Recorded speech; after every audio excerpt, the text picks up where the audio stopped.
Hey, welcome back. This is Sales Made Easy, another podcast. I wanted to talk to you about what's your plan. We get into some details of goal setting and forecasting, and that's good. You should be doing that. And I think that's a foundation for any successful salesperson, sales manager, sales team, or even company.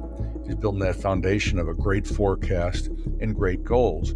But when I'm talking about a plan, I'm talking about what is your plan of the inside? We have techniques. To me, there's always two parts of us. There's the conceptual part and the technical part. And technically, I think we got that down with goal setting and forecasting. But I'm talking about the conceptual part. And so when I say the conceptual part, is do we have our goals? And great if we got them. Hopefully you've set those for next year. A lot of people do that this time of year. But the goals give you enough desire to do what it takes to make them happen. If they're not, then they're really not good enough goals. You want goals that are going to burn a hole in your pocket. Like my mom and dad used to say, money burns a hole in your pocket. Well, the goals burn a hole in my pocket. They make me do something. They make me go out. Every time I think about my goals. So of course, we've talked about how to set those and make them visual so you see them every day. But are they strong enough goals to give you that strong desire to do what it takes to make them happen? And then is that desire strong enough to give you commitment, right? Are you committed? So if one of your goals is to make sure you make enough money to send your 8-year-old to college, which means you got to make $5,000 extra a year, how committed are you to make that happen? Well, that's a strong commitment goal, right? Well, we might have some goals that aren't that committed, that don't drive that commitment. Like I'd like a new boat. Well, I'd like a new boat isn't really as very committed. So the goals you have create that desire inside you, and does that create enough commitment for you? And enough commitment to make you do things you don't like doing. So to be honest with you, I don't like prospecting. Never have, never will. I think it's the worst part of the sales job. But I do it because I enjoy sitting across from people and helping them grow. I love helping people get where they want to go. And I can't do it unless I turn strangers into friends.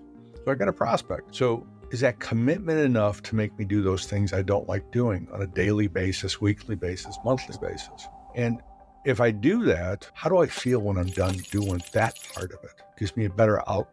I feel better about myself. And once I have that, I'm going to get a little braver. I'm going to try some things I haven't tried before. Maybe try some new techniques that Tom was telling us about in this podcast. And then when you get braver, that's what's going to get you different results. So do you have that down? Do you have your goals strong enough to create a desire? Is it strong enough to create a desire and give you enough commitment to make them happen? And is that commitment enough to get rid of the excuses of not to do the things you're supposed to do? Because I got to be honest, until you get rid of excuses, nothing changes. And that excuse can be, I don't want to do the CRM or the CRM. That's an old excuse. Don't use I don't like the CRM anymore. Learn to love it and like it, right? So when you put these things together, this is what's going to make probably a great next year. I have the goal that's going to create the desire in me that makes me committed enough to do the things I don't like doing, even though I have to do them, and do those enough that it gives me a better pipeline because I'm doing it. When I get a better pipeline, a fuller pipeline, I'm going to get braver. When I get braver and do new things and get rid of that head trash, I'm going to change my results. So that's what I mean by a plan for 2024. Hopefully you've got the 2024 personal goals set. You've got your forecast for next year for the company. Now let's see if it drives you onto your real path of success, your success path, which is desire, creates commitment, it creates exercise, it creates bravery, gets rid of head trash, creates new results. So wanted to give you that to think about since we're starting off this year. Create that success path for yourself, but you got to have your goals first and your forecast first. Well, happy selling. This is Tom at salesmadeeasy.com. Email me if you have something. Subscribe to our podcast. Listen to it. We're going to give you different tips. I've got different guests.